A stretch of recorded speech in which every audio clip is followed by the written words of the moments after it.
La départementale 786 traverse Binic et Table-sur-Mer du nord au sud et vient couper l'ancienne route historique au niveau de la ville Gautier.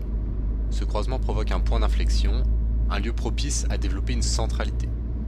Aujourd'hui, ce lieu n'est que traversé, dominé par la voiture. L'objectif serait de travailler la porosité à travers la route afin d'en faire un point de rencontre pour les habitants, un microbourg. Il s'agit alors d'appréhender cette idée du microbourg par la quotidienneté et l'agriculture. Repenser une centralité à ce territoire en mettant directement en lien production, commerce et habitat. Ce microbourg a été pensé comme un véritable aménagement paysager.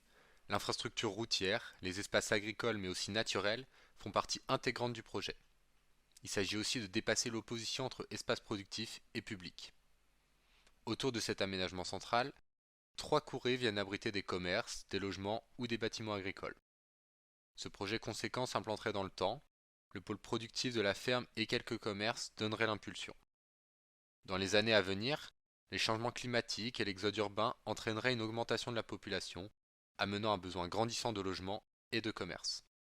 Enfin, suite à la montée des eaux, le microbourg s'affirme et vient compenser l'amoindrissement du port de Binic. Ce travail de la route a été pensé à la fois sous l'angle du piéton et de la voiture.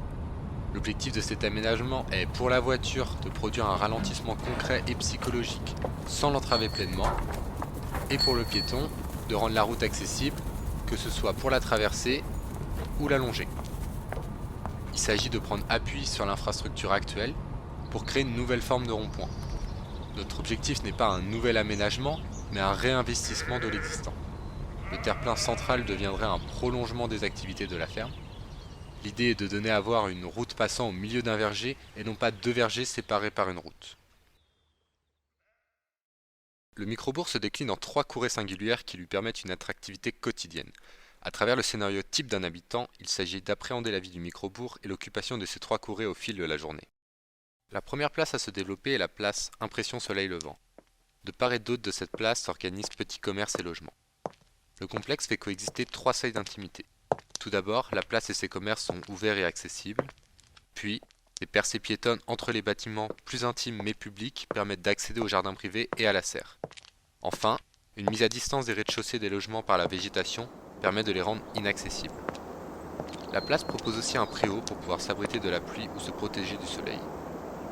Il existe un lien fort entre cette place et l'agriculture, hébergeant une structure agricole et souvent sur la mer et les champs. La vue est prolongée par une allée plantée qui relie cette place à la cour verte, invitant les passants à s'y rendre.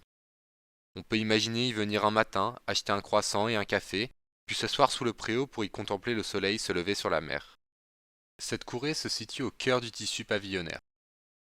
Elle redessine une intériorité, un jardin autour duquel commerce et logements s'organiseront progressivement. En développant l'accès piéton, cette intervention cherche à recréer de la porosité afin d'attirer les habitants dans un quartier où tout est clôturé. Cet aménagement est vu comme un lieu de rencontre, composé d'une épicerie fine, d'une pharmacie et d'un tabac-presse, qui verra son activité s'étendre en été pour former une brasserie. Pensé comme un espace de repos, le jardin se contourne comme se traverse. Au cœur, des bancs et des arbres permettent de s'asseoir à l'ombre lorsqu'il fait chaud. On peut imaginer se rendre ici en fin de matinée afin de faire ses courses, discuter et acheter son journal. Par la suite, on pourrait s'arrêter dans le jardin pour s'asseoir et lire notre lecture du jour. Le hameau de la ferme se trouve sur le site de l'ancien bâtiment Pinton, à proximité du rond-point entre le verger et les champs. Il constitue la courée la plus agricole du microbourg. Le hameau s'ouvre sur une courée où se croisent les habitants tout au long de la journée. Cette dernière, abritant des espaces de production, agricoles, des commerces, mais aussi des logements, permet d'établir un dialogue entre quotidien et agriculture. Le verger, qui s'étend à travers le microbourg, devient un paysage et un espace public. Le rapport à l'agricole soulève également la question de la saisonnalité. Les saisonnalités agricoles et touristiques interviennent alors comme des leviers de projet au niveau des usages, qu'ils soient extérieurs ou intérieurs. L'annexe de la map sert ainsi tour à tour d'extension du logement ou du commerce selon la saison. Enfin, on peut imaginer se poser en fin de journée dans cette courée et prendre un café en admirant la vue sur les champs et l'horizon. Ce projet soulève alors la question d'une nouvelle architecture, une architecture plus vertueuse, plus raisonnée. Une architecture en lien avec son territoire et qui contribuerait à son rayonnement.